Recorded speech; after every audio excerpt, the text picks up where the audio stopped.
Münafık Müslümanların neşesinden, zenginliğinden, gücünden, gençliğinden çok rahatsız olur.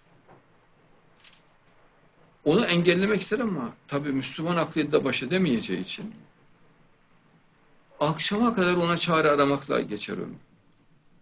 Nasıl neşelerini kaçırabilirim? Nasıl rahatsız edebilirim? Nasıl imkanlarını durdurabilirim? Gelişmeyi nasıl durdurabilirim?